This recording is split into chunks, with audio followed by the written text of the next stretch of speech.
Som a dalt del campanar. Rússia, regió de Vladimir, poble de Semenovskoye, església de Nostra Senyora. El campanar de maó té 3 nivells.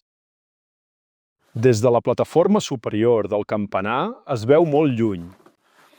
Estem a peus sobre un terra de fusta recent fet.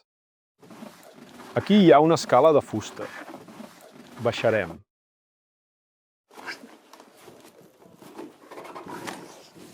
Baixem els nous graons de fusta.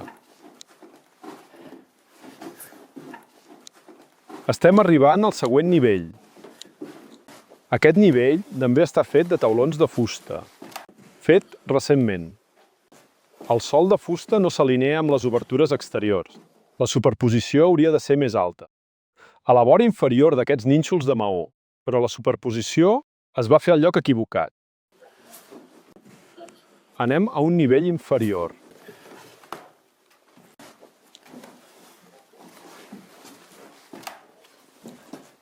De nou veiem terres de fusta. A sota hi ha un terra de fusta i a la part superior hi ha un sostre de fusta. Tots dos terres de fusta es van fer molt recentment.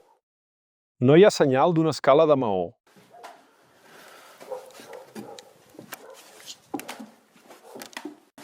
Per què l'arquitecte va dissenyar el campanar sense escala? I de nou només veiem un terra de fusta. No hi ha indicis que hi hagués una volta de maó aquí. Es va fer nínxols a la paret de maó. Els nínxols són massa petits i poc profunds. No hi haurà cap fixació fiable per a les bigues. Baixem. De nou per les escales de fusta. Escales molt pronunciades. És inconvenient pujar i baixar aquestes escales. Hem baixat del cel a la terra. Les bigues de fusta es col·loquen de forma torta, en angle. Va ser realment previst durant la construcció? El campanar té 4 cobertes de fusta de nova construcció.